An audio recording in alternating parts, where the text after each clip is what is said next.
ਸਾਰਿਆਂ ਨੂੰ ਸਤਿ ਸ਼੍ਰੀ ਅਕਾਲ। ਮੇਰਾ ਨਾਮ ਰਾਜਵੀਰ ਕੌਰ ਹੈ।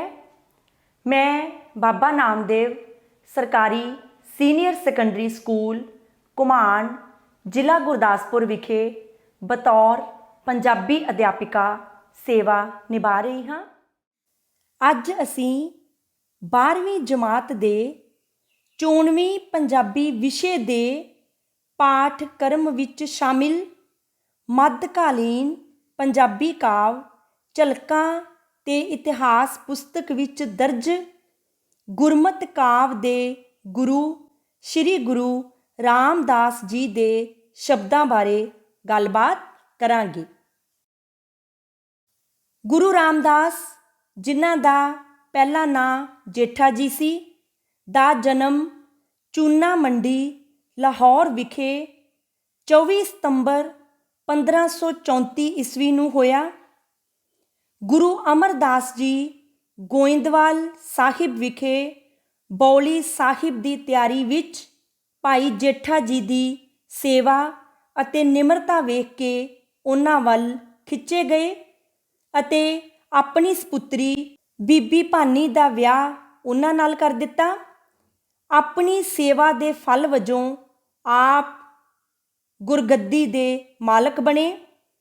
ਗੁਰੂ ਰਾਮਦਾਸ ਜੀ ਪਿੱਛੋਂ ਗੁਰਿਆਈ ਸੋਢੀ ਖਾਨਦਾਨ ਵਿੱਚ ਹੀ ਰਹੀ। ਗੁਰਿਆਈ ਦੀ ਪ੍ਰਾਪਤੀ ਪਿੱਛੋਂ ਗੁਰੂ ਜੀ ਗੋਇੰਦਵਾਲ ਸਾਹਿਬ ਨੂੰ ਛੱਡ ਕੇ ਰਾਮਦਾਸਪੁਰ ਆ ਗਏ ਸਨ। ਇੱਥੇ ਉਹਨਾਂ ਨੂੰ 1577 ਈਸਵੀ ਵਿੱਚ ਅਕਬਰ ਬਾਦਸ਼ਾਹ ਨੇ 500 ਵਿਗੇ ਦੀ ਜਾਗੀਰ ਦਿੱਤੀ। ਗੁਰੂ ਸਾਹਿਬ ਨੇ ਇੱਥੇ ਸਰੋਵਰ ਖੁਦਵਾਇਆ ਅਤੇ ਸ਼੍ਰੀ ਅੰਮ੍ਰਿਤਸਰ ਸਾਹਿਬ ਸ਼ਹਿਰ ਦੀ ਨੀਂਹ ਰੱਖੀ। ਗੁਰੂ ਜੀ 1 ਸਤੰਬਰ 1581 ਈਸਵੀ ਵਿੱਚ ਗੋਇੰਦਵਾਲ ਸਾਹਿਬ ਵਿਖੇ ਜੋਤੀ ਜੋਤ ਸਮਾਏ। ਆਪ ਦੇ 3 ਸਪੁੱਤਰ ਸਨ, ਪ੍ਰਿਥੀ ਚੰਦ, ਮਹਾਦੇਵ ਅਤੇ ਗੁਰੂ ਅਰਜਨ ਦੇਵ ਜੀ।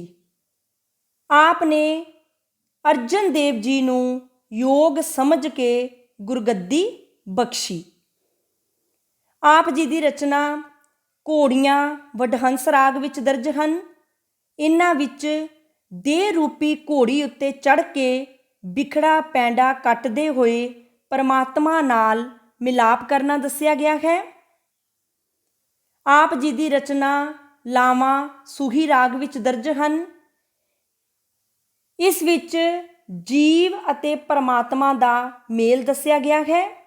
ਸਿੱਖਾਂ ਵਿੱਚ ਵਿਆਹ ਸੰਸਕਾਰ ਇਹਨਾਂ ਲਾਵਾਂ ਦੇ ਉਚਾਰਨ ਨਾਲ ਨਿਭਾਇਆ ਜਾਂਦਾ ਹੈ। ਸਮੁੱਚੇ ਤੌਰ 'ਤੇ ਗੁਰੂ ਰਾਮਦਾਸ ਜੀ ਦੀ ਪੰਜਾਬੀ ਸਾਹਿਤ ਨੂੰ ਦੇਣ ਮਹਾਨ ਹੈ। 12ਵੀਂ ਜਮਾਤ ਦੇ 94ਵੀਂ ਪੰਜਾਬੀ ਵਿਸ਼ੇ ਦੇ ਪਾਠਕ੍ਰਮ ਵਿੱਚ ਸ਼ਾਮਿਲ ਗੁਰੂ ਰਾਮਦਾਸ ਜੀ ਦੇ ਪਹਿਲੇ ਸ਼ਬਦ ਦਾ ਨਾਂ ਹੈ ਹਉ ਪੰਥ ਦਸਾਈ ਨਿਤ ਖੜੀ।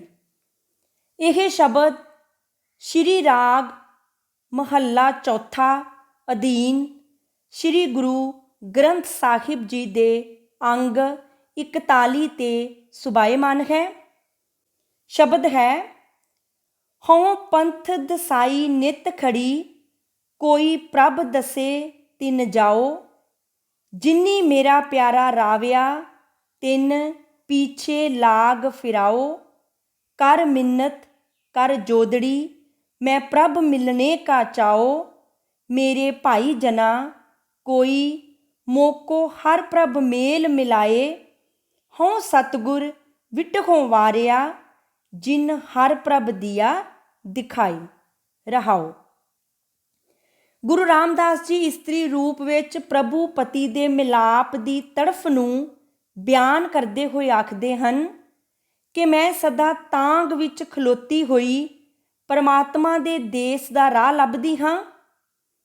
ਮੈਂ ਸਦਾ ਚਾਹੁੰਦੀ ਹਾਂ ਕਿ ਕੋਈ ਮੈਨੂੰ ਪ੍ਰਭੂ ਦੀ ਦੱਸ ਪਾਵੇ ਤੇ ਮੈਂ ਉਸ ਦੀ ਸਹਾਇਤਾ ਨਾਲ ਪ੍ਰਭੂ ਦੇ ਚਰਨਾਂ ਵਿੱਚ ਪਹੁੰਚ ਜਾਵਾਂ। ਇਸ ਉਦੇਸ਼ ਦੀ ਪੂਰਤੀ ਲਈ ਮੈਂ ਚਾਹੁੰਦੀ ਹਾਂ ਕਿ ਜਿਨ੍ਹਾਂ ਸਤ ਸੰਗੀ ਸਹੇਲੀਆਂ ਨੇ ਪਿਆਰੇ ਪ੍ਰਭੂ ਦਾ ਮਿਲਾਪ ਹਾਸਲ ਕੀਤਾ ਹੈ, ਮੈਂ ਉਹਨਾਂ ਅੱਗੇ ਤਰਲਾ ਕਰਾਂ, ਉਹਨਾਂ ਦੀ ਸੇਵਾ ਕਰਕੇ ਉਹਨਾਂ ਦੇ ਪਿੱਛੇ ਲੱਗੀ ਫਿਰਾਂ, ਕਿਉਂਕਿ ਮੇਰੇ ਅੰਦਰ ਪ੍ਰਭੂ ਪਤੀ ਨੂੰ ਮਿਲਣ ਦਾ ਚਾਅ ਹੈ। ਹੇ ਮੇਰੇ ਭਰਾਵੋ, ਮੈਨੂੰ ਕੋਈ ਜਣਾ ਪ੍ਰਭੂ ਪਤੀ ਨਾਲ ਮਿਲਾ ਦਿਓ, ਪਰ ਗੁਰੂ ਤੋਂ ਬਿਨਾਂ ਹੋਰ ਕੋਈ ਵੀ ਇਹ ਮਿਲਾਪ ਨਹੀਂ ਕਰਾ ਸਕਦਾ। ਮੈਂ ਸਤਿਗੁਰੂ ਤੋਂ ਸਦਕੇ ਜਾਂਦੀ ਹਾਂ, ਜਿਸ ਨੇ ਪ੍ਰਭੂ ਪਤੀ ਵਿਖਾ ਦਿੱਤਾ ਹੈ। ਹੋਏ ਨਿਮਾਣੀ ਢਹਿ ਪਵਾਂ, ਪੂਰੇ ਸਤਿਗੁਰ ਪਾਸ, ਨਿਮਾਣਿਆ ਗੁਰ ਮਾਨ ਹੈ, ਗੁਰ ਸਤਿਗੁਰ ਕਰੇ ਸਾਬਾਸ, ਹਉ ਗੁਰ ਸਾਲਾਹੇ ਨਾ ਰੱਜੂ, ਮੈਂ ਮੇਲੇ ਹਰ ਪ੍ਰਭ ਪਾਸ। ਗੁਰੂ ਰਾਮਦਾਸ ਜੀ ਇਸਤਰੀ ਰੂਪ ਵਿੱਚ ਆਖਦੇ ਹਨ ਕਿ ਮੇਰਾ ਮਨ ਲੋਚਦਾ ਹੈ ਕਿ ਮੈਂ ਪ੍ਰਭੂ ਦੇ ਮਿਲਾਪ ਲਈ ਹੋਰ ਸਾਰੇ ਮਾਣ ਛੱਡ ਕੇ ਨਿਮਾਣੀ ਹੋ ਕੇ ਪੂਰੇ ਸਤਿਗੁਰੂ ਦੇ ਚਰਨਾਂ ਉੱਤੇ ਡਿੱਗ ਪਵਾਂ। ਗੁਰੂ ਉਹਨਾਂ ਦਾ ਮਾਣ ਆਸਰਾ ਹੈ ਜਿਨ੍ਹਾਂ ਦਾ ਹੋਰ ਕੋਈ ਆਸਰਾ ਨਹੀਂ ਹੁੰਦਾ। ਨਿਮਾਣਿਆਂ ਨੂੰ ਗੁਰੂ ਦਿਲਾਸਾ ਦਿੰਦਾ ਹੈ। ਗੁਰੂ ਦੀਆਂ ਵਡਿਆਈਆਂ ਕਰ ਕਰਕੇ ਮੇਰਾ ਮਨ ਰੱਜਦਾ ਨਹੀਂ ਹੈ, ਕਿਉਂਕਿ ਉਹ ਮੈਨੂੰ ਮੇਰੇ ਨੇੜੇ ਹੀ ਵਸਦੇ ਪਰਮਾਤਮਾ ਨਾਲ ਮਿਲਾਉਣ ਦੇ ਸਮਰੱਥ ਹੈ। ਸਤਿਗੁਰ ਨੂੰ ਸਭ ਕੋ ਲੋਚਦਾ, ਜੇਤਾ ਜਗਤ ਸਭ ਕੋਏ, ਬਿਨ ਭਾਗਾਂ ਦਰਸ਼ਨ ਨਾ ਥੀਏ, ਭਾਗਹੀਣ ਬਹਿ ਰੋਏ, ਜੋ ਹਰ ਪ੍ਰਭ ਭਾਣਾ ਸੋ ਥੀਆ, ਤੁਰ ਲਿਖਿਆ ਨਾ ਮੇਟੇ ਕੋਈ। ਗੁਰੂ ਰਾਮਦਾਸ ਜੀ ਸਤਿਗੁਰੂ ਦੇ ਮਹੱਤਵ ਅਤੇ ਮਹਿਮਾ ਨੂੰ ਬਿਆਨ ਕਰਦੇ ਹੋਏ ਆਖਦੇ ਹਨ ਕਿ ਜਿੰਨਾ ਵੀ ਇਹ ਸਾਰਾ ਜਗਤ ਹੈ, ਇਸ ਦਾ ਹਰ ਇੱਕ ਜੀਵ ਸਤਿਗੁਰੂ ਨੂੰ ਮਿਲਣ ਲਈ ਤਾਂਘਦਾ ਹੈ, ਪਰ ਚੰਗੀ ਕਿਸਮਤ ਤੋਂ ਬਿਨਾਂ ਸਤਿਗੁਰੂ ਦਾ ਦਰਸ਼ਨ ਨਹੀਂ ਹੁੰਦਾ। ਗੁਰੂ ਤੋਂ ਵਿਛੜ ਕੇ ਬਦਕਿਸਮਤ ਜੀਵ ਇਸਤਰੀ ਬੈਠੀ ਦੁਖੀ ਹੁੰਦੀ ਹੈ, ਪਰ ਜੀਵਾਂ ਦੇ ਵੀ ਵੱਸ ਦੀ ਗੱਲ ਨਹੀਂ, ਕਿਉਂਕਿ ਜੋ ਕੁਝ ਪ੍ਰਭੂ ਨੂੰ ਚੰਗਾ ਲੱਗਦਾ ਹੈ ਉਹ ਕੁਝ ਹੁੰਦਾ ਹੈ, ਅਤੇ ਉਸ ਦੀ ਧੁਰ ਦਰਗਾਹ ਤੋਂ ਲਿਖੇ ਹੁਕਮ ਨੂੰ ਕੋਈ ਮਿਟਾ ਨਹੀਂ ਸਕਦਾ।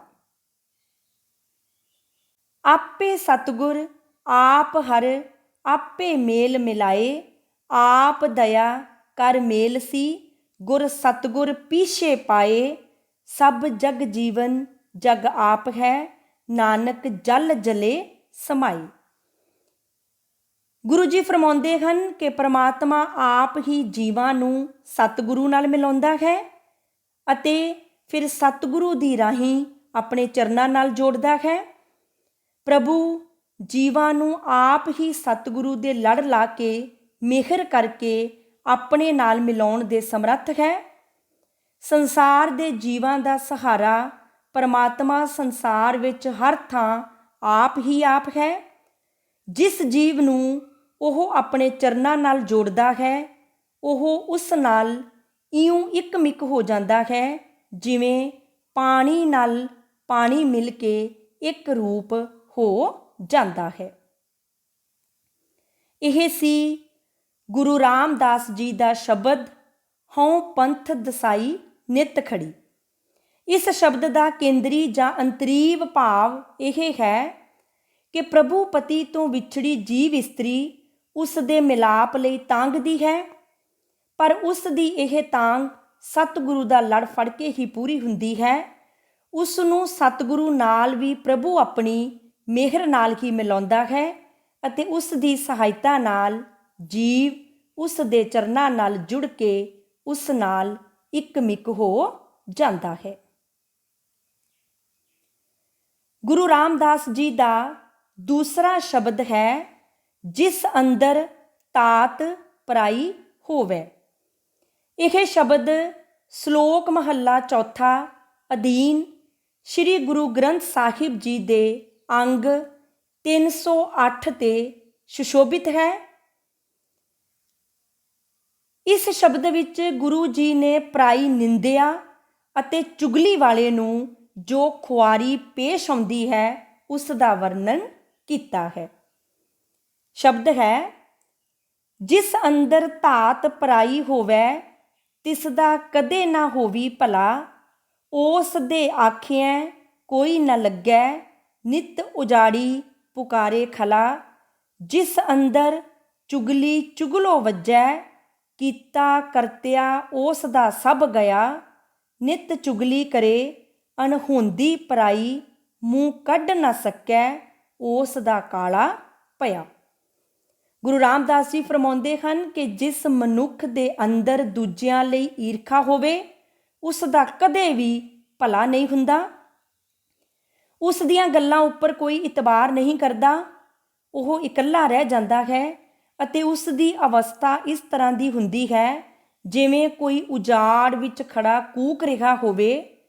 ਜਿਸ ਮਨੁੱਖ ਦੇ ਦਿਲ ਵਿੱਚ ਚੁਗਲੀ ਹੁੰਦੀ ਹੈ ਉਹ ਦੂਜਿਆਂ ਦੀ ਚੁਗਲੀ ਕਰਦਾ ਹੈ। ਇਸ ਤਰ੍ਹਾਂ ਉਸ ਦਾ ਨਾਂ ਚੁਗਲ ਮਸ਼ਹੂਰ ਹੋ ਜਾਂਦਾ ਹੈ। ਇਸ ਅਵਸਥਾ ਵਿੱਚ ਉਸ ਦੀ ਸਾਰੀ ਕੀਤੀ ਕਰਾਈ ਖੂਹ ਵਿੱਚ ਪੈ ਜਾਂਦੀ ਹੈ। ਆਪਣੇ ਮੂੰਹ ਉੱਪਰ ਲੱਗੀ ਇਸ ਮੂੰਹ ਕਾਲਖ ਕਾਰਨ ਉਹ ਕਿਸੇ ਦੇ ਸਾਹਮਣੇ ਵੀ ਨਹੀਂ ਹੋ ਸਕਦਾ, ਸਗੋਂ ਸ਼ਰਮਿੰਦਗੀ ਮਹਿਸੂਸ ਕਰਦਾ ਹੈ। ਕਰਮ ਧਰਤੀ ਸਰੀਰ ਕਲਯੁਗ ਵਿੱਚ ਜਿਹਾ ਕੋ ਬੀਜੇ ਤੇਹਾ ਕੋ ਖਾਏ, ਗਲਾ ਉੱਪਰ ਤਪਾਵਸ ਨਾ ਹੋਈ ਵਿਸ ਖਾਦੀ ਤਤਕਾਲ ਮਰ ਜਾਏ। ਭਾਈ ਵੇਖੋ ਨਿਆਉ ਸੱਚ ਕਰਤੇ ਕਾ, ਜਿਹਾ ਕੋਈ ਕਰੇ ਤੇਹਾ ਕੋਈ ਪਾਏ। ਜਨ ਨਾਨਕ ਕਉ ਸਭ ਸੋਝੀ ਪਾਈ, ਹਰ ਦਰ ਕੀਆ ਬਾਤਾਂ ਆਖ ਸੁਣਾਈ। ਗੁਰੂ ਰਾਮਦਾਸ ਜੀ ਫਰਮਾਉਂਦੇ ਹਨ ਕਿ ਮਨੁੱਖਾ ਜਨਮ ਸਰੀਰ ਵਿੱਚ ਕਰਮ ਰੂਪੀ ਬੀਜ ਨੂੰ ਬੀਜਣ ਲਈ ਮਾਨੋ ਜ਼ਮੀਨ ਹੈ। ਕਲਯੁਗ ਵਿੱਚ ਮਨੁੱਖ ਇਸ ਵਿੱਚ ਜਿਸ ਤਰ੍ਹਾਂ ਦਾ ਬੀਜ ਬੀਜਦਾ ਹੈ ਉਸ ਤੋਂ ਉਸੇ ਤਰ੍ਹਾਂ ਦਾ ਫਲ ਖਾਂਦਾ ਹੈ। ਮਨੁੱਖ ਦੇ ਕੀਤੇ ਕਰਮਾਂ ਦਾ ਨਿਬੇੜਾ ਉਸ ਦੇ ਮੂੰਹੋਂ ਕੀਤੀਆਂ ਜਾਣ ਵਾਲੀਆਂ ਗੱਲਾਂ ਤੇ ਨਹੀਂ ਹੁੰਦਾ। ਜੇਕਰ ਮਨੁੱਖ ਨੇ ਜ਼ਹਿਰ ਖਾਧੀ ਹੋਵੇ ਤਾਂ ਮੂੰਹ ਇਹੋ ਕਹਿ ਕੇ ਕਿ ਉਸਨੇ ਅੰਮ੍ਰਿਤ ਚਖਿਆ ਹੈ ਉਹ ਬਚ ਨਹੀਂ ਸਕਦਾ, ਸਗੋਂ ਝਟਪਟ ਮਰ ਜਾਂਦਾ ਹੈ। ਇਹ ਹੀ ਸੱਚੇ ਪ੍ਰਭੂ ਦਾ ਨਿਆਂ ਹੈ ਕਿ ਜਿਸ ਤਰ੍ਹਾਂ ਦੇ ਕੋਈ ਮਨੁੱਖ ਕਰਮ ਕਰਦਾ ਹੈ ਉਹ ਜਿਹਾ ਹੀ ਉਹ ਫਲ ਪ੍ਰਾਪਤ ਕਰ ਲੈਂਦਾ ਹੈ। ਗੁਰੂ ਰਾਮਦਾਸ ਜੀ ਫਰਮਾਉਂਦੇ ਹਨ ਕਿ ਜਿਸ ਦਾਸ ਨੂੰ ਪ੍ਰਭੂ ਕੁਝ ਸਮਝਣ ਦੀ ਬੁੱਧੀ ਬਖਸ਼ਦਾ ਹੈ ਉਹ ਹੀ ਉਸ ਦੇ ਦਰ ਦੀਆਂ ਇਹ ਸਾਰੀਆਂ ਗੱਲਾਂ ਕਹਿ ਕੇ ਸੁਣਾਉਂਦਾ ਹੈ। ਇਹ ਸੀ ਗੁਰੂ ਰਾਮਦਾਸ ਜੀ ਦਾ ਸ਼ਬਦ, ਜਿਸ ਅੰਦਰ ਧਾਤ ਪਰਾਈ ਹੋਵੇ। ਇਸ ਸ਼ਬਦ ਦਾ ਕੇਂਦਰੀ ਭਾਵ ਇਹ ਹੈ ਕਿ ਈਰਖਾ ਅਤੇ ਚੁਗਲੀ ਕਰਨ ਵਾਲੇ ਮਨੁੱਖ ਨੂੰ ਬੁਰੀ ਤਰ੍ਹਾਂ ਖੁਆਰੀ ਪੇਸ਼ ਆਉਂਦੀ ਹੈ। ਇਸ ਕਰਕੇ ਉਸ ਨੂੰ ਇਸ ਸੰਸਾਰ ਵਿੱਚ ਨੇਕ ਕਰਮ ਕਰਨੇ ਚਾਹੀਦੇ ਹਨ, ਕਿਉਂਕਿ ਪ੍ਰਭੂ ਤੋਂ ਉਸ ਨੂੰ ਉਹੋ ਜਿਹਾ ਫਲ ਹੀ ਪ੍ਰਾਪਤ ਹੋਵੇਗਾ ਜਿਹੋ ਜਿਹਾ ਉਹ ਕਰਮ ਕਰੇਗਾ। ਗੁਰੂ ਰਾਮਦਾਸ ਜੀ ਦਾ ਤੀਸਰਾ ਸ਼ਬਦ ਹੈ, ਇੱਛਾ ਪੂਰਕ ਸਰਬ ਸੁਖ ਦਾਤਾ। ਇਹ ਸ਼ਬਦ ਧਨਾਸਰੀ ਮਹੱਲਾ ਚੌਥਾ ਅਧੀਨ ਸ੍ਰੀ ਗੁਰੂ ਗ੍ਰੰਥ ਸਾਹਿਬ ਜੀ ਦੇ ਅੰਗ 669 ਅਤੇ 670 ਤੇ ਸੁਭਾਏਮਾਨ ਹੈ। ਸ਼ਬਦ ਹੈ, ਇੱਛਾ ਪੂਰਕ ਸਰਬ ਸੁਖ ਦਾਤਾ, ਹਾਰੇ ਜਾਕੈ ਵਸ ਹੈ ਕਾਮ ਧੇਨਾ। ਸੋ ਐਸਾ ਹਰ ਧਿਆਈਐ ਮੇਰੇ ਜੀਅੜੇ, ਤਾਂ ਸਰਬ ਸੁਖ ਪਾਵੇ ਮੇਰੇ ਮਨਾ। ਜਪ ਮਨ ਸਤਨਾਮ ਸਦਾ ਸਤਨਾਮ, ਹਲਤ ਪਲਤ ਮੁਖ ਉਜਲ ਹੋਈ ਹੈ। ਨਿਤ ਧਿਆਈਏ ਹਰ ਪੁਰਖ ਨਿਰੰਜਣਾ ਰਹਾਓ। ਗੁਰੂ ਰਾਮਦਾਸ ਜੀ ਫਰਮਾਉਂਦੇ ਹਨ ਕਿ ਹੇ ਮੇਰੀਏ ਜਿੰਦੇ, ਜਿਹੜਾ ਪਰਮਾਤਮਾ ਸਾਰੀਆਂ ਕਾਮਨਾਵਾਂ ਪੂਰੀਆਂ ਕਰਨ ਵਾਲਾ ਹੈ, ਜਿਹੜਾ ਸਾਰੇ ਸੁੱਖ ਦੇਣ ਵਾਲਾ ਹੈ, ਜਿਸ ਦੇ ਵਸ ਵਿੱਚ ਸਵਰਗ ਵਿੱਚ ਰਹਿਣ ਵਾਲੀ ਕਾਮਧੇਨ ਹੈ, ਉਸ ਅਜਿਹੀ ਅਵਸਥਾ ਵਾਲੇ ਪਰਮਾਤਮਾ ਦਾ ਸਿਮਰਨ ਕਰਿਆ ਕਰ, ਤਦ ਤੂੰ ਸਾਰੇ ਸੁੱਖ ਪ੍ਰਾਪਤ ਕਰ ਲਵੇਂਗੀ। ਹੇ ਮੇਰੇ ਮਨ, ਤੂੰ ਸਦਾ ਥਿਰ ਪ੍ਰਭੂ ਦਾ ਨਾਮ ਹਮੇਸ਼ਾ ਜਪਿਆ ਕਰੇ। ਤੈਨੂੰ ਸਰਬ ਵਿਆਪਕ ਨਿਰਲੇਪ ਪਰਮਾਤਮਾ ਦਾ ਸਦਾ ਧਿਆਨ ਧਰਨਾ ਚਾਹੀਦਾ ਹੈ। ਇਸ ਤਰ੍ਹਾਂ ਕਰਨ ਨਾਲ ਅਸੀਂ ਲੋਕ ਪਰਲੋਕ ਵਿੱਚ ਇੱਜ਼ਤ ਖੱਟ ਲੈਂਦੇ ਹਾਂ। ਜੈ ਹਰ ਸਿਮਰਨ ਭਇਆ ਤੈ ਉਪਾਦਗਤ ਕੀਨੀ, ਵਡਭਾਗੀ ਹਰ ਜਪਨਾ ਜਨ ਨਾਨਕ ਕਉ ਗੁਰ ਇਹ ਮਤ ਦੀਨੀ, ਜਪ ਹਰ ਭਵਜਲ ਧਰਨਾ। ਗੁਰੂ ਰਾਮਦਾਸ ਜੀ ਫਰਮਾਉਂਦੇ ਹਨ ਕਿ ਹੇ ਭਾਈ, ਜਿਸ ਹਿਰਦੇ ਵਿੱਚ ਪਰਮਾਤਮਾ ਦੇ ਨਾਮ ਦਾ ਸਿਮਰਨ ਹੈ, ਉਸ ਵਿੱਚੋਂ ਹਰ ਇੱਕ ਕਿਸਮ ਦਾ ਝਗੜਾ ਬਖੇੜਾ ਬਾਹਰ ਨਿਕਲ ਜਾਂਦਾ ਹੈ। ਫਿਰ ਵੀ ਵੱਡੇ ਭਾਗਾਂ ਨਾਲ ਹੀ ਕਿਸੇ ਤੋਂ ਪਰਮਾਤਮਾ ਦੇ ਨਾਮ ਦਾ ਸਿਮਰਨ ਹੋ ਸਕਦਾ ਹੈ। ਮੈਨੂੰ ਗੁਰੂ ਨੇ ਇਹ ਸਮਝ ਬਖਸ਼ੀ ਹੈ ਕਿ ਪਰਮਾਤਮਾ ਦਾ ਨਾਮ ਜਪ ਕੇ ਇਸ ਸੰਸਾਰ ਸਮੁੰਦਰ ਤੋਂ ਪਾਰ ਲੰਘ ਜਾਈਦਾ ਹੈ। ਇਹ ਸੀ ਗੁਰੂ ਰਾਮਦਾਸ ਜੀ ਦਾ ਸ਼ਬਦ, ਇੱਛਾ ਪੂਰਕ ਸਰਬ ਸੁਖ ਦਾਤਾ। ਇਸ ਸ਼ਬਦ ਦਾ ਕੇਂਦਰੀ ਜਾਂ ਅੰਤਰੀਵ ਭਾਵ ਇਹ ਹੈ ਕਿ ਜੀਵ ਨੂੰ ਸਦਾ ਹੀ ਸਾਰੀਆਂ ਇੱਛਾ ਪੂਰੀਆਂ ਕਰਨ ਵਾਲੇ ਅਤੇ ਸੁਖ ਦੇਣ ਵਾਲੇ ਸਦਾ ਥਿਰ, ਸਰਬ ਵਿਆਪਕ ਅਤੇ ਨਿਰਲੇਪ ਪ੍ਰਭੂ ਦੇ ਨਾਮ ਦਾ ਸਿਮਰਨ ਕਰਨਾ ਚਾਹੀਦਾ ਹੈ, ਜਿਸ ਨਾਲ ਮਨ ਵਿੱਚੋਂ ਸਭ ਝਗੜੇ ਬਖੇੜੇ ਦੂਰ ਹੋ ਜਾਂਦੇ ਹਨ। ਉਂਝ ਪ੍ਰਭੂ ਦੇ ਨਾਮ ਦਾ ਸਿਮਰਨ ਵੱਡੇ ਭਾਗਾਂ ਨਾਲ ਪ੍ਰਾਪਤ ਹੋਈ ਗੁਰੂ ਦੀ ਸਿੱਖਿਆ ਨਾਲ ਹੀ ਸੰਭਵ ਹੁੰਦਾ ਹੈ। ਗੁਰੂ ਰਾਮਦਾਸ ਜੀ ਦਾ ਚੌਥਾ ਸ਼ਬਦ ਹੈ, ਹਰ ਦਰਸ਼ਨ ਕੋ ਮੇਰਾ ਮਨ ਬਹੁ ਤਪਤੇ। ਇਹ ਸ਼ਬਦ ਗੋਂਡ ਮਹੱਲਾ ਚੌਥਾ ਅਧੀਨ ਸ੍ਰੀ ਗੁਰੂ ਗ੍ਰੰਥ ਸਾਹਿਬ ਜੀ ਦੇ ਪੰਨਾ ਨੰਬਰ 861 ਅਤੇ 862 ਤੇ ਸੁਭਾਈਮਾਨ ਹੈ। ਇਸ ਸ਼ਬਦ ਵਿੱਚ ਗੁਰੂ ਜੀ ਨੇ ਪ੍ਰਭੂ ਪ੍ਰੀਤਮ ਦੇ ਵਿਛੋੜੇ ਦੇ ਦਰਦ ਅਤੇ ਮਿਲਾਪ ਦੀ ਤਾਂਘ ਨੂੰ ਅੰਕਿਤ ਕੀਤਾ ਹੈ। ਸ਼ਬਦ ਹੈ, ਹਰ ਦਰਸ਼ਨ ਕੋ ਮੇਰਾ ਮਨ ਬਹੁ ਤਪਤੈ, ਜਿਉ ਤ੍ਰਿਖਾਵੰਤ ਬਿਨ ਨੀਰ, ਮੇਰਾ ਮਨ ਪ੍ਰੇਮ ਲਗੋ ਹਰ ਤੀਰ, ਹਮਰੀ ਬੇਦਨ ਹਰ ਪ੍ਰਭ ਜਾਨੈ, ਮੇਰੇ ਮਨ ਅੰਤਰ ਕੀ ਪੀਰ ਰਹਾਉ। ਗੁਰੂ ਰਾਮਦਾਸ ਜੀ ਕਹਿੰਦੇ ਹਨ ਕਿ ਹੇ ਸਖੀ, ਪ੍ਰਭੂ ਪ੍ਰੀਤਮ ਦਾ ਪਿਆਰ ਮੇਰੇ ਮਨ ਵਿੱਚ ਤੀਰ ਵਾਂਗ ਲੱਗਾ ਹੋਇਆ ਹੈ। ਉਸ ਪ੍ਰੇਮ ਦੇ ਤੀਰ ਦੇ ਕਾਰਨ ਹੁਣ ਮੇਰਾ ਮਨ ਪ੍ਰੀਤਮ ਪ੍ਰਭੂ ਦੇ ਦਰਸ਼ਨ ਵਾਸਤੇ ਇਉਂ ਤੜਫ ਰਿਹਾ ਹੈ, ਜਿਵੇਂ ਪਾਣੀ ਤੋਂ ਬਿਨਾਂ ਤਿਹਾਇਆ ਮਨੁੱਖ ਤੜਫਦਾ ਹੈ। ਉਸ ਪ੍ਰੇਮ ਤੀਰ ਦੇ ਕਾਰਨ ਪੈਦਾ ਹੋਈ ਮੇਰੇ ਮਨ ਦੀ ਅੰਦਰਲੀ ਵੇਦਨਾ ਦੀ ਤੀਬਰਤਾ ਨੂੰ ਮੇਰਾ ਹਰੀ ਪ੍ਰਭੂ ਹੀ ਜਾਣਦਾ ਹੈ। ਮੇਰੇ ਹਰ ਪ੍ਰੀਤਮ ਕੀ ਕੋਈ ਬਾਤ ਸੁਣਾਵੈ, ਸੋ ਭਾਈ ਸੋ ਮੇਰਾ ਵੀਰ, ਮਿਲ ਮਿਲ ਸਖੀ ਗੁਣ ਕੋ ਮੇਰੇ, ਪ੍ਰਭ ਕੇਲੇ ਸਤਗੁਰ ਕੀ ਮਤ ਧੀਰ, ਜਨ ਨਾਨਕ ਕੀ ਹਰ ਆਸ ਪੁਜਾਵੋ, ਹਰ ਦਰਸ਼ਨ ਸਾਤ ਸਰੀਰ।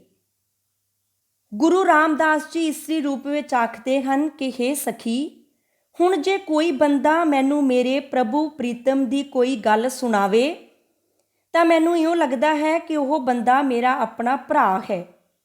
ਤੂੰ ਗੁਰੂ ਦੀ ਸ਼ਾਂਤੀ ਦੇਣ ਵਾਲੀ ਮੱਤ ਲੈ ਕੇ ਮੈਨੂੰ ਵੀ ਮਿਲਿਆ ਕਰ ਅਤੇ ਮੈਨੂੰ ਮੇਰੇ ਪਿਆਰੇ ਪ੍ਰਭੂ ਦੀ ਸਿਫਤ ਸਲਾਹ ਸੁਣਾਇਆ ਕਰ। ਹੇ ਪ੍ਰਭੂ, ਤੇਰੇ ਤੋਂ ਵਿਛੜੀ ਹੋਈ ਮੈਂ ਤੇਰੇ ਅੱਗੇ ਹੀ ਬੇਨਤੀ ਕਰ ਸਕਦੀ ਹਾਂ ਕਿ ਤੂੰ ਮੇਰੀ ਆਸ ਪੂਰੀ ਕਰ। ਤੇਰੇ ਦਰਸ਼ਨ ਨਾਲ ਮੇਰੇ ਹਿਰਦੇ ਨੂੰ ਠੰਡ ਪੈਂਦੀ ਹੈ। ਇਹ ਸੀ ਗੁਰੂ ਰਾਮਦਾਸ ਜੀ ਦਾ ਸ਼ਬਦ, ਹਰ ਦਰਸ਼ਨ ਕੋ ਮੇਰਾ ਮਨ ਬਹੁ ਤਪਤੈ। ਇਸ ਸ਼ਬਦ ਦਾ ਕੇਂਦਰੀ ਜਾਂ ਅੰਤਰੀਵ ਭਾਵ ਇਹ ਹੈ ਕਿ ਪ੍ਰਭੂ ਪ੍ਰੀਤਮ ਦੇ ਵਿਛੋੜੇ ਵਿੱਚ ਜੀਵ ਇਸਤਰੀ ਬੁਰੀ ਤਰ੍ਹਾਂ ਤੜਫਦੀ ਹੈ। ਉਸ ਦੇ ਅੰਦਰਲੀ ਪੀੜ ਅਕਹਿ ਹੁੰਦੀ ਹੈ। ਉਹ ਚਾਹੁੰਦੀ ਹੈ ਕਿ ਕੋਈ ਗੁਰੂ ਦੀ ਸ਼ਾਂਤੀ ਦੇਣ ਵਾਲੀ ਮੱਤ ਲੈ ਕੇ ਉਸ ਨੂੰ ਮਿਲੇ ਅਤੇ ਉਸ ਨੂੰ ਪ੍ਰੀਤਮ ਦੀ ਸਿਫਤ ਸਲਾਹ ਸੁਣਾਵੇ। ਨਾਲ ਹੀ ਪ੍ਰਭੂ ਪ੍ਰੀਤਮ ਨੂੰ ਦਰਸ਼ਨਾਂ ਦੀ ਬੇਨਤੀ ਕਰਦੀ ਹੈ, ਜਿਸ ਨਾਲ ਉਸ ਦੇ ਹਿਰਦੇ ਵਿੱਚ ਠੰਡ ਪੈਂਦੀ ਹੈ। ਗੁਰੂ ਰਾਮਦਾਸ ਜੀ ਦਾ 5ਵਾਂ ਸ਼ਬਦ ਹੈ ਪ੍ਰਭ ਕੀਜੈ ਕਿਰਪਾ ਨਿਧਾਨ। ਇਹ ਸ਼ਬਦ ਕਲਿਆਣ ਮਹੱਲਾ ਚੌਥਾ ਅਧੀਨ ਸ੍ਰੀ ਗੁਰੂ ਗ੍ਰੰਥ ਸਾਹਿਬ ਜੀ ਦੇ ਅੰਗ 1321 ਤੇ ਸੁਭਾਏਮਾਨ ਹੈ। ਸ਼ਬਦ ਹੈ ਪ੍ਰਭ ਕੀਜੈ ਕਿਰਪਾ ਨਿਧਾਨ ਹਮ ਹਰ ਗੁਣ ਗਾਵੇਂਗੇ, ਹਉ ਤੁਮਰੀ ਕਰੋ ਨਿਤ ਆਸ, ਪ੍ਰਭ ਮੋਹੇ ਕਬ ਗਲ ਲਾਵੇਂਗੇ। ਰਹਾਓ ਹਮ ਬਾਰਿਕ ਮੁਗਧ ਇਆਨ ਪਿਤਾ ਸਮਝਾਵੇਂਗੇ, ਸੁਤ ਖਿਨ ਖਿਨ ਭੂਲ ਬਿਗਾਰ ਜਗਤ ਪਿਤਾ ਪਾਵੇਂਗੇ। ਗੁਰੂ ਰਾਮਦਾਸ ਜੀ ਬੇਨਤੀ ਕਰਦੇ ਹਨ ਕਿ ਹੇ ਕਿਰਪਾ ਦੇ ਖਜ਼ਾਨੇ ਪ੍ਰਭੂ, ਮਿਹਰ ਕਰ ਕਿ ਅਸੀਂ ਜੀਵ ਤੇਰੇ ਗੁਣ ਗਾਉਂਦੇ ਰਹੀਏ। ਹੇ ਪ੍ਰਭੂ, ਮੈਂ ਹਮੇਸ਼ਾ ਤੇਰੇ ਤੋਂ ਇਹੋ ਆਸ ਕਰਦਾ ਰਹਿੰਦਾ ਹਾਂ ਕਿ ਤੂੰ ਕਦੋਂ ਮਿਹਰ ਕਰਕੇ ਮੈਨੂੰ ਆਪਣੇ ਗਲ ਨਾਲ ਲਾਵੇਂਗਾ। ਅਸੀਂ ਜੀਵ ਮੂਰਖ ਅਤੇ ਅਣਜਾਣ ਬੱਚੇ ਹਾਂ। ਪ੍ਰਭੂ ਪਿਤਾ ਸਾਨੂੰ ਸਦਾ ਸਮਝਾਉਂਦੇ ਰਹਿੰਦੇ ਹਨ। ਪੁੱਤਰ ਮੁੜ ਮੁੜ ਭੁੱਲਾਂ ਕਰਦਾ ਹੈ ਅਤੇ ਵਿਗਾੜ ਕਰਦਾ ਹੈ, ਪਰ ਜਗਤ ਦੇ ਪਿਤਾ ਨੂੰ ਜੀਵ ਬੱਚੇ ਫਿਰ ਵੀ ਪਿਆਰੇ ਹੀ ਲੱਗਦੇ ਹਨ। ਜੋ ਹਰ ਸੁਆਮੀ ਤੁਮ ਦੇਹ ਸੋਈ ਹਮ ਪਾਵੇਂਗੇ, ਮੋਹਿ ਦੂਜੀ ਨਾਹੀ ਠੌਰ ਜਿਸ ਪੈ ਹਮ ਜਾਵੇਂਗੇ। ਜੋ ਹਰ ਭਾਵੇ ਭਗਤ ਤਿਨਾ ਹਰ ਭਾਵੇਂਗੇ, ਜੋਤੀ ਜੋਤ ਮਿਲਾਏ ਜੋਤ ਰਲ ਜਾਵੇਂਗੇ। ਹਰ ਆਪੇ ਹੋਏ ਕਿਰਪਾਲ ਆਪ ਲਿਵ ਲਾਵੇਂਗੇ, ਜਨ ਨਾਨਕ ਸ਼ਰਨ ਦੁਆਰ ਹਰ ਲਾਜ ਰਖਾਵੇਂਗੇ। ਗੁਰੂ ਰਾਮਦਾਸ ਜੀ ਕਹਿੰਦੇ ਹਨ ਕਿ ਹੇ ਮਾਲਕ ਹਰੀ, ਜੋ ਕੁਝ ਤੂੰ ਆਪ ਦਿੰਦਾ ਹੈ ਉਹੀ ਕੁਝ ਅਸੀਂ ਲੈ ਸਕਦੇ ਹਾਂ। ਤੇਥੋਂ ਬਿਨਾਂ ਮੈਨੂੰ ਕੋਈ ਹੋਰ ਥਾਂ ਨਹੀਂ ਸੁੱਝਦੀ ਜਿੱਥੇ ਅਸੀਂ ਜੀਵ ਜਾ ਸਕੀਏ। ਹੇ ਭਾਈ, ਜਿਹੜੇ ਭਗਤ ਪ੍ਰਭੂ ਨੂੰ ਪਿਆਰੇ ਲੱਗਦੇ ਹਨ, ਉਹਨਾਂ ਨੂੰ ਪ੍ਰਭੂ ਜੀ ਵੀ ਪਿਆਰੇ ਲੱਗਦੇ ਹਨ। ਉਹ ਭਗਤ ਪ੍ਰਭੂ ਦੀ ਜੋਤ ਵਿੱਚ ਆਪਣੀ ਜਿੰਦ ਮਿਲਾ ਕੇ ਉਸ ਦੀ ਜੋਤ ਨਾਲ ਇਕਮਿਕ ਹੋਏ ਰਹਿੰਦੇ ਹਨ। ਪ੍ਰਭੂ ਜੀ ਆਪ ਹੀ ਦਿਆਲ ਹੋ ਕੇ ਜੀਵਾਂ ਦੇ ਅੰਦਰ ਆਪਣਾ ਪਿਆਰ ਪੈਦਾ ਕਰਦੇ ਹਨ। ਦਾਸ ਪ੍ਰਭੂ ਦੀ ਸ਼ਰਨ ਪਿਆ ਰਹਿੰਦਾ ਹੈ, ਪ੍ਰਭੂ ਦੇ ਦਰ ਤੇ ਡਿੱਗਿਆ ਰਹਿੰਦਾ ਹੈ। ਪ੍ਰਭੂ ਦਰ ਪਏ ਦੀ ਆਪ ਹੀ ਇੱਜ਼ਤ ਮਾਣ ਰੱਖਦੇ ਹਨ। ਇਹ ਸੀ ਗੁਰੂ ਰਾਮਦਾਸ ਜੀ ਦਾ ਸ਼ਬਦ ਪ੍ਰਭ ਕੀਜੈ ਕਿਰਪਾ ਨਿਧਾਨ। ਇਸ ਸ਼ਬਦ ਦਾ ਕੇਂਦਰੀ ਜਾਂ ਅੰਤਰੀਵ ਭਾਵ ਇਹ ਹੈ ਕਿ ਜੀਵ ਮੂਰਖ ਬੱਚਿਆਂ ਦੇ ਸਮਾਨ ਹਨ ਜੋ ਮੁੜ-ਮੁੜ ਭੁੱਲਾਂ ਕਰਦੇ ਹਨ, ਪਰ ਪ੍ਰਭੂ ਪਿਤਾ ਉਹਨਾਂ ਨੂੰ ਫਿਰ ਵੀ ਪਿਆਰ ਕਰਦਾ ਹੈ ਅਤੇ ਉਸ ਤੋਂ ਬਿਨਾਂ ਜੀਵਾਂ ਦੀ ਕੋਈ ਠਾਹਰ ਨਹੀਂ। ਜਿਨ੍ਹਾਂ ਭਗਤਾਂ ਉੱਪਰ ਉਹ ਮਿਹਰ ਕਰਦਾ ਹੈ, ਉਹ ਉਸ ਦੀ ਜੋਤ ਨਾਲ ਇਕਮਿਕ ਹੋ ਜਾਂਦੇ ਹਨ। ਪ੍ਰਭੂ ਸ਼ਰਨ ਪਿਆਂ ਦੀ ਇੱਜ਼ਤ ਰੱਖਦਾ ਹੈ। ਹੁਣ ਅਸੀਂ ਗੁਰੂ ਰਾਮਦਾਸ ਜੀ ਦੇ ਸ਼ਬਦਾਂ ਵਿੱਚੋਂ ਕੁਝ ਵਸਤੂਨਿਸ਼ਟ ਪ੍ਰਸ਼ਨ ਉੱਤਰ ਦੇਖਾਂਗੇ। ਪਹਿਲਾ ਪ੍ਰਸ਼ਨ ਹੈ, ਜਿਸ ਅੰਦਰ ਧਾਤ ਪਰਾਈ ਹੋਵੇ ਬਾਣੀ ਵਿੱਚ ਗੁਰੂ ਸਾਹਿਬ ਨੇ ਕਿਸ ਦੀ ਬੁਰੀ ਅਵਸਥਾ ਨੂੰ ਪੇਸ਼ ਕੀਤਾ ਹੈ? ਉੱਤਰ ਹੈ ਨਿੰਦਕ ਦੀ। ਅਗਲਾ ਪ੍ਰਸ਼ਨ ਹੈ, ਜੀਵਾਂ ਨੂੰ ਸਤਿਗੁਰੂ ਦੇ ਲੜ ਲਾ ਕੇ ਆਪਣੇ ਨਾਲ ਮਿਲਾਉਣ ਦੇ ਕੌਣ ਸਮਰੱਥ ਹੈ? ਪਰਮਾਤਮਾ। ਅਗਲਾ ਪ੍ਰਸ਼ਨ ਹੈ, ਸਾਰਾ ਸੰਸਾਰ ਕਿਸ ਨੂੰ ਮਿਲਣ ਲਈ ਲੋਚਦਾ ਹੈ? ਇਸ ਪ੍ਰਸ਼ਨ ਦਾ ਉੱਤਰ ਹੈ ਸਤਿਗੁਰੂ ਨੂੰ। ਅਗਲਾ ਪ੍ਰਸ਼ਨ ਹੈ, ਭਾਗਾਂ ਤੋਂ ਬਿਨਾਂ ਕਿਸ ਦੇ ਦਰਸ਼ਨ ਨਹੀਂ ਹੁੰਦੇ? ਇਸ ਪ੍ਰਸ਼ਨ ਦਾ ਉੱਤਰ ਹੈ ਸਤਿਗੁਰੂ ਦੇ। ਅਗਲਾ ਪ੍ਰਸ਼ਨ ਹੈ, ਕਿੱਥੋਂ ਲਿਖੇ ਗਏ ਹੁਕਮ ਨੂੰ ਕੋਈ ਮਿਟਾ ਨਹੀਂ ਸਕਦਾ? ਇਸ ਪ੍ਰਸ਼ਨ ਦਾ ਉੱਤਰ ਹੈ ਧੁਰ ਦਰਗਾਹ ਤੋਂ। ਅਗਲਾ ਪ੍ਰਸ਼ਨ ਹੈ, ਨਿੰਦਿਆ ਕਰਨ ਵਾਲੇ ਦਾ ਨਾਂ ਕੀ ਮਸ਼ਹੂਰ ਹੋ ਜਾਂਦਾ ਹੈ? ਇਸ ਪ੍ਰਸ਼ਨ ਦਾ ਉੱਤਰ ਹੈ ਚੁਗਲ। ਅਗਲਾ ਪ੍ਰਸ਼ਨ ਹੈ, ਕਿਸ ਥਾਂ ਤੇ ਝਗੜੇ ਬਖੇੜੇ ਮਿਟ ਜਾਂਦੇ ਹਨ? ਇਸ ਪ੍ਰਸ਼ਨ ਦਾ ਉੱਤਰ ਹੈ ਜਿੱਥੇ ਸਿਮਰਨ ਹੁੰਦਾ ਹੈ। ਅਗਲਾ ਪ੍ਰਸ਼ਨ ਹੈ, ਸੰਸਾਰ ਸਾਗਰ ਤੋਂ ਕਿਸ ਤਰ੍ਹਾਂ ਤਰਿਆ ਜਾਂਦਾ ਹੈ? ਇਸ ਪ੍ਰਸ਼ਨ ਦਾ ਉੱਤਰ ਹੈ ਨਾਮ ਸਿਮਰਨ ਨਾਲ। ਅਗਲਾ ਪ੍ਰਸ਼ਨ ਹੈ, ਕਿਸ ਦਾ ਕਦੇ ਭਲਾ ਨਹੀਂ ਹੁੰਦਾ? ਇਸ ਪ੍ਰਸ਼ਨ ਦਾ ਉੱਤਰ ਹੈ ਈਰਖਾਲੂ ਦਾ। ਅਗਲਾ ਪ੍ਰਸ਼ਨ ਹੈ, ਕਿਸ ਦੀ ਸਾਰੀ ਕਮਾਈ ਖੂਹ ਵਿੱਚ ਪੈ ਜਾਂਦੀ ਹੈ? ਇਸ ਪ੍ਰਸ਼ਨ ਦਾ ਉੱਤਰ ਹੈ ਨਿੰਦਕ ਦੀ।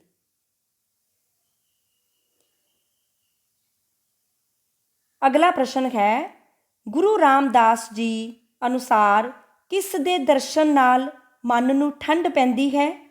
ਇਸ ਪ੍ਰਸ਼ਨ ਦਾ ਉੱਤਰ ਹੈ ਪਰਮਾਤਮਾ ਦੇ। ਅਗਲਾ ਪ੍ਰਸ਼ਨ ਹੈ, ਗੁਰੂ ਰਾਮਦਾਸ ਜੀ ਸਿੱਖਾਂ ਦੇ ਕਿੰਨਵੇਂ ਗੁਰੂ ਹਨ? ਇਸ ਪ੍ਰਸ਼ਨ ਦਾ ਉੱਤਰ ਹੈ ਚੌਥੇ ਗੁਰੂ ਹਨ। ਇਹ ਸਨ ਸਿੱਖਾਂ ਦੇ ਚੌਥੇ ਗੁਰੂ ਗੁਰੂ ਰਾਮਦਾਸ ਜੀ ਦੇ ਸ਼ਬਦ। ਧੰਨਵਾਦ।